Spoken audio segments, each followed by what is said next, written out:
الرجیم بسم اللہ الرحمن الرحیم۔ سہ نشین پر تشریف فرما معتمد عمومی کل ہند مجلس اتحاد المسلمین جناب الحاج احمد پاشا قادری صاحب، معزز رکن اسمبلی جناب ممتاز احمد خان صاحب، معزز رکن اسمبلی جناب احمد بلالہ صاحب، معزز رکن اسمبلی جناب کوثر صاحب، معزز رکن اسمبلی میراث صاحب، معزز رکن اسمبلی جناب الطاف حیدر رضوی صاحب، جناب جعفری صاحب، معزز اراکین کونسل مجلس اتحاد المسلمین کے معزز رکن اسمبلی مہاراشٹرا کے جناب وارث پٹھان صاحب، اراکین بلدیہ صدور و معتمدین و سرگرم کارکنان مجلس اتحاد المسلمین، حضرات، آج آپ ہم سب احیاء مجلس اتحاد المسلمین کی 58ویں سالگرہ منا رہے ہیں، اور اس موقع پر میں آپ سب کو اور جہاں جہاں تک میری آواز جا رہی ہے ان سارے حضرات کو احیاء مجلس اتحاد المسلمین کہ اس دن کی مبارکبادی پیش کرتا ہوں، اور یہ ضرور سمجھتا ہوں کہ مجلس اتحاد المسلمین کی تاریخ کو بھی آپ کے سامنے رکھوں۔ مجلس اتحاد المسلمین کے اس طویل سفر میں وہ کامیابیاں جس کو ہم نے حاصل کی اس کو بیان کروں تو وہ مسائل، وہ تکالیف اور وہ آزمائش جس سے مجلس اتحاد المسلمین گزرتی گئی اس کو بھی بیان کروں۔ آج مجلس اتحاد المسلمین سے نہ صرف ہندوستان بلکہ ساری دنیا میں جہاں پر سرزمین دکن سے تعلق رکھنے والا یا پھر ہندوستان سے تعلق رکھنے والا کوئی بھی انسان دنیا کے کسی بھی کونے میں کیوں نہ ہو، وہ مجلس اتحاد المسلمین سے واقف ہے، مجلس اتحاد المسلمین کے نام کو پہچانتا ہے، مجلس اتحاد المسلمین کے کام و کارکردگی وہ بے باکی سے بھی واقف ہے، تو مجلس اتحاد المسلمین کے صدر بیرسٹر اسد الدین اویسی صاحب کو بھی جانتا، وہ پہچانتا ہے۔ آج مجلس اتحاد المسلمین کی کامیابیوں کی وجہ سے جس بلندی پر مجلس آج کھڑی ہے تو ساری دنیا اس کو دیکھ رہی ہے، تو کوئی رش کر رہا ہے اس پر، تو کوئی تعصب کی نظر سے دیکھ رہا ہے، تو کوئی حسرت کی نگاہ سے دیکھ رہا ہے، تو کوئی ایک امید کی نظر سے دیکھ رہا ہے، تو کوئی دشمنی کی نظر سے دیکھ رہا ہے، تو کوئی اس جماعت کو ختم کرنے کے منصوبے بنانے کی نیت سے دیکھ رہا ہے۔ لیکن آج میں یہ بتاؤں کہ مجلس اتحاد المسلمین نے جتنی بھی کامیابیاں حاصل کی ہیں، یہ اس کامیابی کا صحرا فخر ملت علیہ رحمہ کو جاتا ہے، تو اس کامیابی کا صحرا سالار ملت کی دور اندیش قیادت کو جاتا ہے، تو اس کامیابی کا صحرا فخر ملت و سالار ملت کے ساتھ میں رہ کر ہر ان کی آواز پر، ہر ان کی بات پر لبیک کہنے والے ان رفقا، ان قائدین کو جاتا ہے۔ تو مجلس اتحاد المسلمین کی کامیابی کا صحرا سرزمین دکن کے غیور مسلمانوں کے صحرا جاتا ہے، تو مجلس اتحاد المسلمین کی کامیابی کا صحرا غریب رکشے والے، بنڈی والے، پنچر جوڑنے والے ان مسلمانوں کو جاتا ہے، تو مجلس اتحاد المسلمین کی کامیابی کا صحرا سرزمین دکن کے وہ پردہ نشین خواتین، ماں اور بہنوں کو جاتا ہے جو اپنے گھروں میں بیٹھ کر مجلس اتحاد المسلمین کی کامیابی کے لیے دعائیں کرتی رہیں، تو جب ضرورت ہوئی تو اپنے بچوں کو بلبلاتا چھوڑ اپنے گھروں میں چولہا جلائے بغیر چلچلاتی ہوئی دھوپ میں قطاروں میں کھڑے رہ کر مجلس کی کامیابی کے لیے جو قربانیاں دی ہیں، ان قربانیوں کو جاتا ہے مجلس اتحاد المسلمین کی کامیابی کا صحرا۔ مجلس اتحاد المسلمین کہیا ایسے وقت میں ہوا جب ہمارے تخت شاہی لٹ چکے تھے، ہماری جاگیریں لٹ چکی تھیں، ہمارے تخت و تاج عجائب گھر کی زینت بن چکے تھے، ہمارے اقتدار کا خاتمہ ہو چکا تھا، ہمارے محلات ویران ہو چکے تھے، اور ہمارے ہاتھ کچھ نہیں تھا، سب کچھ لٹ چکا تھا۔ میری مراد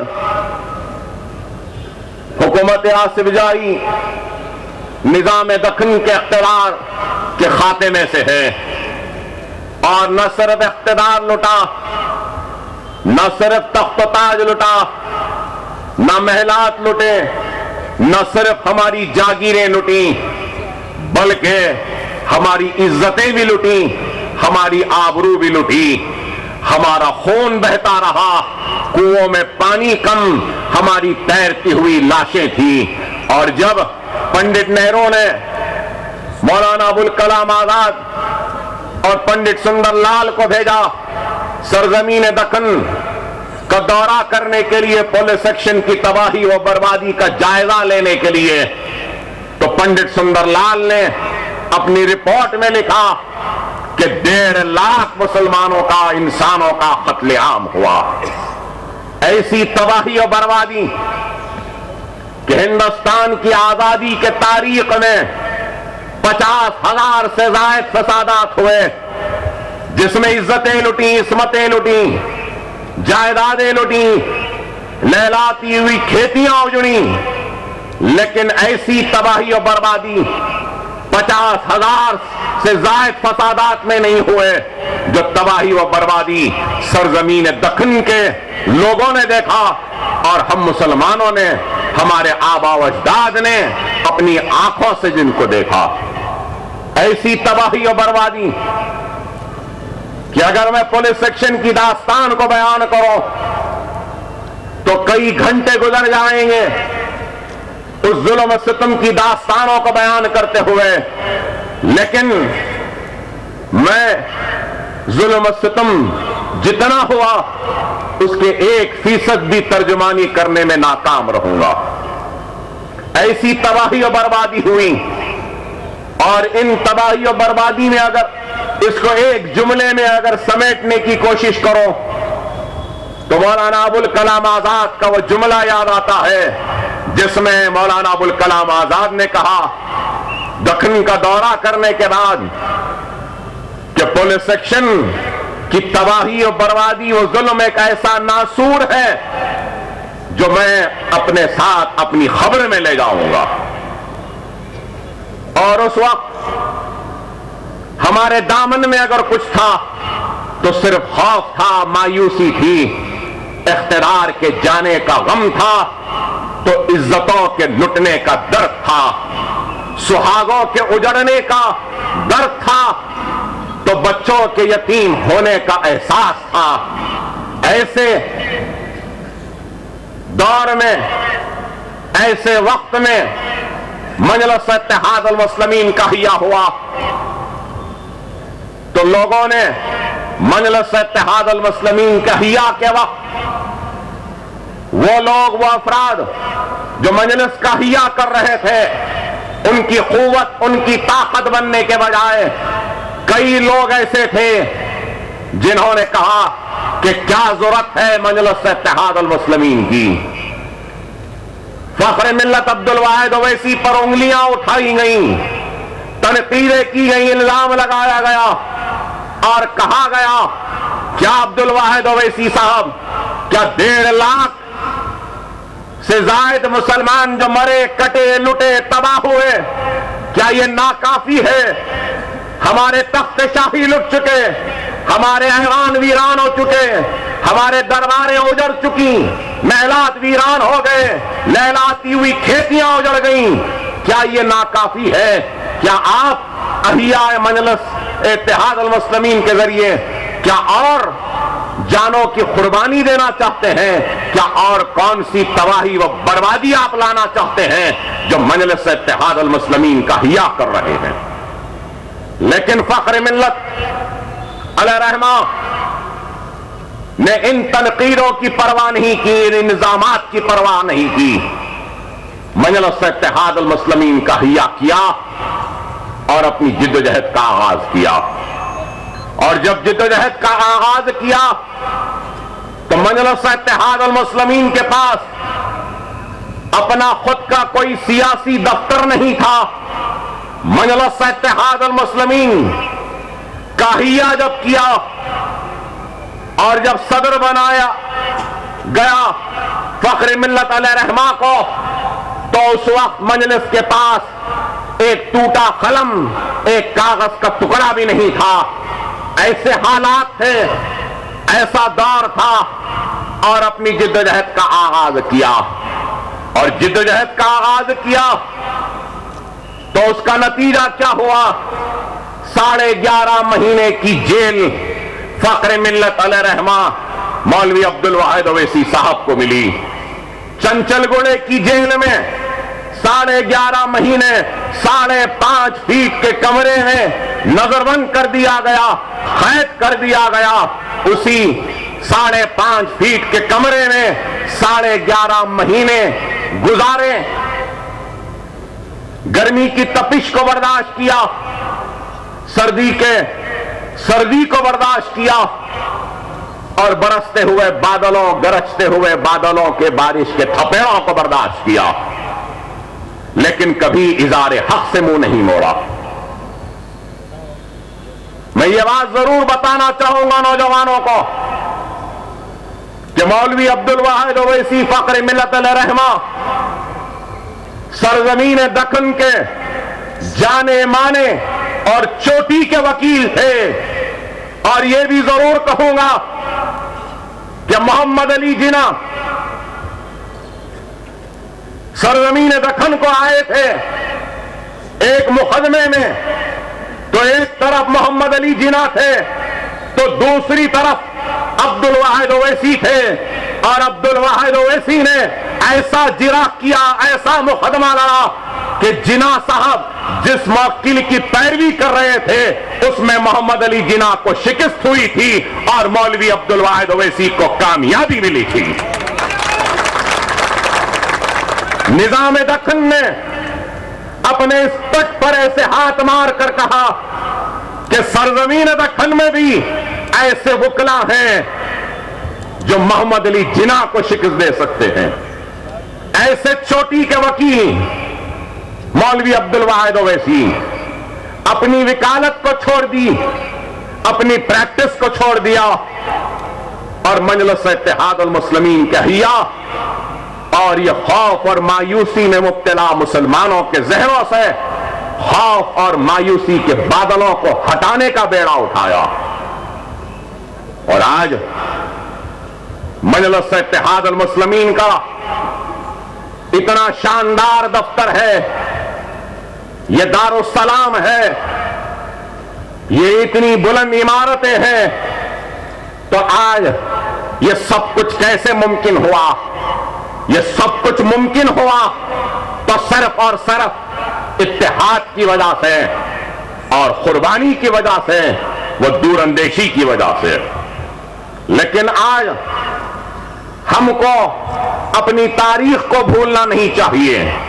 وہ قوم جو اپنے ماضی کو بھلا دیتی ہے تو مستقبل میں کبھی کامیاب و کامران نہیں ہو سکتی. اور ہم کو اپنے ماضی کو یاد رکھنا ہوگا، اپنے تاریخ کو یاد رکھنا ہوگا کہ مجلس اتحاد المسلمین نے اپنی جدوجہد کا آغاز کیا تو مجلس کو جیل ملی، مجلس کے قائدین کو اذیتیں و مصیبتیں ملیں، لیکن مجلس نے ان اذیتیں و مصیبتوں کی پرواہ کیے بغیر کام کیا. مجلس کا احیا ہوا تو مجلس کا سب سے پہلا نعرہ کیا تھا؟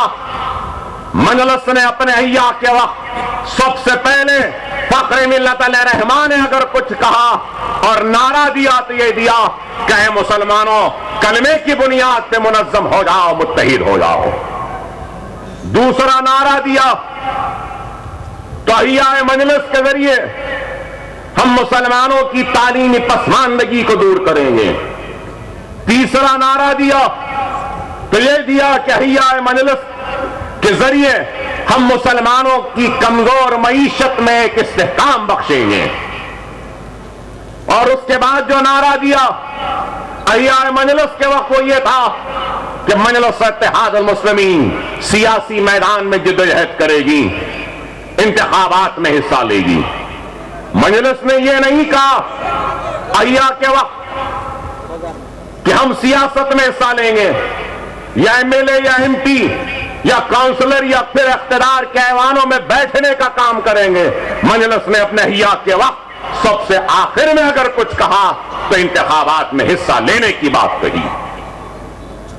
مجلس اتحاد المسلمین نے اپنی جدوجہد میں کئی مصائب و مشکلات کو جھیلتی گئی، آزمائش سے گزرتی گئی. مجلس اتحاد المسلمین نے ایسے وقت میں اپنی جدوجہد کا آغاز کیا جب صرف خوف تھا، مایوسی تھی، اور اس خوف کو نکالا، مایوسی کو نکالا. جب مجلس کے جلسے ہوتے تھے تو مجلس کے جلسوں میں کوئی لائٹ دینے والا نہیں ہوتا تھا، کوئی سننے والا نہیں ہوتا تھا. فخر ملت علیہ رحمہ تقریر کرتے تو صرف 2 یا 3 لوگ رہتے تھے. سامعین میں بیٹھ کر سننے والے لوگ اپنے گھروں کے در و دروازوں سے چھپ کر سنتے تھے، لیکن جلسوں میں نکل کر آ کر باہر بیٹھ کر سننے کی ہمت نہیں جٹا پاتے تھے. ایسے حالات تھے. ان حالات میں مجلس نے کام کیا اور پھر اپنے جدوجہد کے ذریعے دارالسلام کو حاصل کیا. نہ صرف دارالسلام کو حاصل کیا بلکہ وہ دارالسلام جو پولیس سیکشن کے بعد ویران ہو چکا تھا، دارالسلام کی ویرانیت کو ختم کیا اور نئے اجالوں کے ساتھ دارالسلام کو روشن کیا، منور کیا. اور وہ روشن و منور کرنے میں، نئے اجالوں میں ایک مرکز اتحاد پر آپ کو جمع کرنا تھا، تو دوسرا ایک تعلیمی انقلاب کو برپا کرنا تھا، تو تیسرا ایوانوں میں اپنے نمائندوں کا منتخب کروانا تھا. مجلس اتحاد المسلمین ایوان بلدیہ سے لے کر اپنے سیاسی سفر کا آغاز کیا تو سالار ملت ملے پلی سے پہلی مرتبہ رکن بلدیہ منتخب ہوئے. ایم ہاشم کے خلاف مقدمہ لڑ کر ملے پلی سے کارپوریٹر بنے, اس کے بعد رکن اسمبلی بنے, قریب 25 برس تک رکن اسمبلی رہے, اور پھر 1984 میں رکن پارلیمنٹ بنے اور ایوان پارلیمنٹ تک پہنچے. تو آپ اندازہ لگائیے کہ کتنا لمبا اور طویل سفر تھا کہ رکن بلدیہ سے لے کر رکن پارلیمنٹ تک پہنچنا اور مجلس اتحاد المسلمین اور غریب مسلمانوں کی آواز کو ایوانوں میں پہنچانا اور بے باکی کے ساتھ حکومت وقت کے سامنے اپنے مسائل کو رکھنا. نوجوانوں یاد رکھو, مجلس اتحاد المسلمین کے طرف دیکھو. مجلس اتحاد المسلمین کے تاریخ اور مجلس کے جدوجہد, مجلس کے قربانیوں کے پیچھے ایک سبق ہے. اس سبق کو سمجھو. وہ ہم تخت کے جانے سے تباہ نہیں ہوتی, ہم تاج کے لٹنے سے تباہ نہیں ہوتی, ہم عزت و عصمتوں کے لٹنے سے ختم نہیں ہوتی, ہم اختیار کے جانے سے ختم نہیں ہوتی, ہم خون بہنے کی وجہ سے ختم نہیں ہوتی, ہم دولت کے جانے سے ختم نہیں ہوتی, ہم تخت و تاج کے جانے سے ختم نہیں ہوتی. مجلس نے یہ دنیا کو بتا دیا. ہم اپنے اختیار کو جاتا ہوا دیکھتے رہے, مسکراتے رہے, تخت و تاج کو لٹتا ہوا دیکھتے رہے, ہم مسکراتے رہے, عزت و عصمتوں کو لٹتا ہوا دیکھتے رہے, اپنے آشیانوں کو جلتا ہوا دیکھتے رہے, پھر بھی الحمدللہ کہتے رہے. ہم اپنے گھروں کو تباہ ہوتے ہوئے دیکھتے رہے, پھر بھی الحمدللہ کہتے رہے. کیوں کہتے رہے؟ اس لیے کہتے رہے کیونکہ مجلس اتحاد المسلمین وہ سرزمین دکن کے غیور مسلمانوں کی نظروں میں اقتدار عزیز نہیں, تخت عزیز نہیں, تاج عزیز نہیں, عزت عزیز نہیں, عصمت عزیز نہیں. ہمارے لیے سب سے عزیز اگر کوئی چیز ہے اور تھی اس وقت تو وہ ہمارا ایمان تھا. ہم نے تخت کو لٹایا, ایمان کو بچایا, تاج کو لٹایا, ایمان کو بچایا, عزت کو لٹایا, ایمان کو بچایا, عصمت کو لٹایا, ایمان کو بچایا. ہم اپنے محلات کو ویران ہوتے ہوئے دیکھتے رہے لیکن ایمان کو لٹنے نہیں دیے.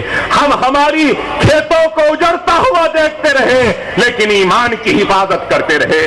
اور اسی ایمان سے بنی جماعت کا نام مجلس اتحاد المسلمین ہے.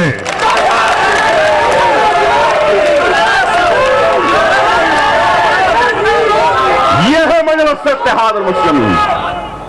یاد رکھو نوجوانوں, چاہے کچھ ہو جائے اپنے ایمان کو لٹنے نہیں دینا. ایمان کا مطلب کیا ہے عربی میں؟ زوال شکست کو ایمان کہتے ہیں. زوال شکست کو ایمان کہتے ہیں. ایمان اتنا مضبوط کرو کہ تم شکست کو زوال دے سکو. یہ مجلس اتحاد المسلمین ہے جو شکست کو زوال دیتی ہے. مجلس اتحاد المسلمین ایک طاقت بن کے ابھر رہی ہے. تو کیوں بن کے ابھر رہی ہے؟ مجلس کے پاس اخلاص ہے, مجلس کے پاس خلوص ہے, مجلس کے پاس اپنے بھائیوں کے درد کا احساس ہے, ان کے تکلیف کا احساس ہے, ان کے سینوں میں سلگتی ہوئی آگ کے گرمی اور اس کے تپش کا احساس ہے. مجلس اتحاد المسلمین آپ کے دلوں کی آواز ہے. اور آج مجلس اتحاد المسلمین اگر ہندوستان کے کونے کونے میں جا رہی ہے تو مجلس کوئی نیا فارمولا لے کر نہیں جا رہی ہے. مجلس کوئی نئی ترکیب لے کر نہیں جا رہی ہے. مجلس اتحاد المسلمین اگر اگر آج یوپی جا رہی ہے، بہار جا رہی ہے، بنگال جا رہی ہے، اگر ہندوستان کے کونے کونے تک جا رہی ہے، کشمیر سے لے کے کنیا کماری تک جا رہی ہے اور جائے گی، تو صرف اور صرف فخر ملت علیہ رحمہ کے ان خواب کو لے کر جائے گی، تو سالار ملت کی وہ کامیابیوں کو لے کر جائے گی۔ ہم کوئی نئی بات لے کر نہیں جا رہے۔ آج میں چیلنج کرتا ہوں اور پوچھنا چاہتا ہوں ہندوستان کی ہر سیاسی جماعت سے، بتاؤ کون سی ایسی سیاسی جماعت ہے جس کا اتنا بڑا دفتر ہے؟ میں چیلنج سے پوچھنا چاہتا ہوں ہندوستان کی کون سی ایسی سیاسی جماعت ہے جو اپنے سیاسی دفتر میں تعلیمی مراکز کو قائم کر دی؟ کون سی ایسی سیاسی جماعت ہے جس کا خود کا دواخانہ ہے؟ کون سی ایسی سیاسی جماعت ہے جس کا خود کا میڈیکل کالج ہے؟ کون سی ایسی سیاسی جماعت ہے جس کا خود کا انجینئرنگ کالج ہے؟ کون سی ایسی سیاسی جماعت ہے جس کا خود کا ایم بی اے کالج ہے؟ کون سی ایسی سیاسی جماعت ہے جس کا فارمیسی کالج ہے؟ کون سی ایسی سیاسی جماعت ہے جس کا خود کا کالج آف آرکیٹیکچر ہے؟ کون سی ایسی سیاسی جماعت ہے جس کا نرسنگ کالج ہے؟ کون سی ایسی سیاسی جماعت ہے، میں پوچھنا چاہتا ہوں، جو غریب بچوں کے لیے مفت تعلیم کا انتظام ہے؟ کیا ہے کوئی؟ ارے آج مجلس نے یہ کام کیا، ارے یہ عمارتیں کھڑی ہیں اپنی بلندی کے ساتھ، تو مجھے صرف سالار ملت کا وہ جملہ یاد آتا ہے، کاش کہ اللہ نے تھوڑی مہلت دے دی ہوتی سالار کو، تو یہ عمارتوں کو کھڑا ہوا دیکھ سکتے۔ پورے چھت پر چکے تھے ان عمارتوں کے، بار بار مجھے ایک ہی جملہ کہتے تھے، میاں یہ عمارت کب مکمل ہوگی؟ میاں یہ عمارت کب مکمل ہوگی؟ میاں اس عمارت کو مکمل کر دو۔ میں کہتا تھا ہاں بابا کر رہے ہیں، جتنا جلدی ہو سکتا کر رہے ہیں۔ مجھے یاد آتا ہے سالار کا وہ جملہ، اپنے انتقال سے 15 دن پہلے مجھے بولے، میاں زندگی کی خواہش ہے کہ آنکھ بند ہونے سے پہلے یہ دارالسلام کی عمارت کو مکمل دیکھ لوں، میری آنکھ بند ہونے سے پہلے یہ دارالسلام کی مکمل عمارتیں دکھا دو میاں۔ ارے یہ طرف، ارے مجھے یاد ہے، پوچھو بزرگوں سے، نوجوانوں، ارے میرا صدر کتنا دیانتدار و ایماندار تھا، دارالسلام میں اس چھوٹے کمرے میں بیٹھتا تھا میرا مرحوم صدر، سالار ملت علیہ رحمہ بیٹھے والوں سے پوچھتے تھے کیا چائے پیئیں گے یا ٹھنڈا پیئیں گے؟ چائے منگاتے تھے، ٹھنڈا منگاتے تھے، سب کو پلاتے تھے، پھر ہوٹل والا بل لے کر آتا تھا، بل لے کر آئے تو بل کتنا ہوتا تھا؟ کئی مرتبہ دیکھا میں نے، پاشا خواجی صاحب، ممتاز خان، ذوالفقار، یہ سب لوگ دیکھے ہوں گے، بل آتا تھا تو 9 روپیے 95 پیسے کا بل آتا تھا، مثال دے رہا ہوں، 9 روپیے 95 پیسے کا، اپنا کھانا کھول کر 10 روپیے کی نوٹ نکالتے تھے، بل کے ساتھ دیتے تھے، رزاق صاحب تھے دارالسلام میں کام کرنے والے، ان کو دیتے اور بولتے کہ جاؤ یہ پیسے لے جا کر ہوٹل میں دے دو، اور وہ آدمی جاتے تھے۔ میں سالار سے کہتا تھا چلیے جائیں گے، خاموش بیٹھتے تھے، چلیے دے دیے پیسے، چلیے، نہیں خاموش بیٹھتے تھے، 5 منٹ 10 منٹ، بعض وقت آدھا گھنٹہ ہو جاتا تھا، وہ رزاق واپس آئے جب تک نہیں اٹھتے تھے۔ 9 روپیے 95 پیسے کا بل ہوا تو بیٹھتے تھے، وہ 5 پیسے واپس لاتا تھا، تو وہ 5 پیسے لے کر اپنے خانے میں رکھتے تھے اور وہ 5 پیسے رکھ کر سلام کرتے ہوئے اپنی گاڑی میں بیٹھ کر اپنے گھر کو روانہ ہوتے تھے۔ میں نے سالار سے پوچھا بابا 5 پیسے ہیں؟ تو کہنے لگے میاں یہ اللہ کی امانت ہے، میں اس امانت کی حفاظت کرنے والا محافظ ہوں، چپراسی ہوں، نوکر ہوں، میں اللہ کی امانت میں خیانت نہیں کر سکتا، اللہ کے سامنے جواب دینا پڑے گا۔ ارے وہ ایک ایک پیسہ 5 پیسے جوڑ کر ہم نے اپنے اس آشیانے کو بنایا ہے، اس دارالسلام کو بنایا ہے۔ زندگی کٹ گئی اس چھوٹے سے کمرے میں، آدھی زندگی کٹ گئی موٹر سائیکل پر، بچی ہوئی زندگی کٹی تو جیپ میں کہیں چلتی تھی کہیں رک جاتی تھی، کبھی چلتی تھی تو کبھی رک جاتی تھی، اور آج ہم سب اتنے کھلے ہال میں بیٹھتے ہیں، اتنے عالی شان دفتر میں بیٹھتے ہیں، اور ایسا دفتر کہ اوپر بھی ہے نیچے بھی ہے، بڑے بڑے ہال ہیں۔ اپنی عظمت کو کس بے باکی کے ساتھ دارالسلام آج بیان کر رہا ہے۔ سنو ہے مسلمانوں، یہ تمہاری عزت، تمہارا اتحاد اور تمہارے غرور کی نشانی بن کر کھڑا ہے۔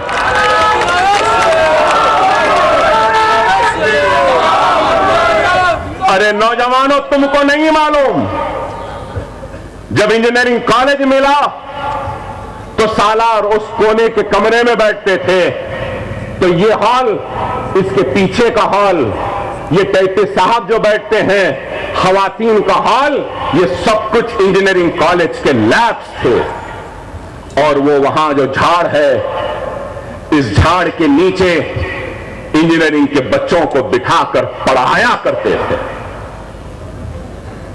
میڈیکل کالج ملا تو وہاں پہ مرغیوں کے کھوڑاڑے تھے 2، ان کھوڑاڑوں میں میڈیکل کالج قائم کیا، تو لوگوں نے کہا جھاڑ کے نیچے مرغی کے کھوڑاڑوں میں بٹھا کر کیا تم ڈاکٹر و انجینئر بناؤ گے صلاح الدین اویسی؟ لوگوں نے ہمارا مذاق اڑایا، خیخے مارے، کئی لوگوں نے تو یہاں تک کہہ دیا تھا رکشے والے، بنڈی والے، پنچر جوڑنے والے، جاہلوں کی جماعت ڈاکٹر بنائے گی، رکشے والے کیا ڈاکٹر بنا سکتے ہیں؟ کیا بنڈی والے انجینئر بنا سکتے ہیں؟ اے دنیا دیکھ لے، آج رکشے والوں نے، بنڈی والوں نے، پنچر جوڑنے والوں نے ہندوستان بھر میں اپنا پیغام دے دیا کہ ہم رکشے والے ہیں تو کیا ہوا، ہم بنڈی والے ہیں تو کیا ہوا، ہم پنچر والے ہیں تو کیا ہوا، ہم ڈاکٹر و انجینئر بنا رہے ہیں۔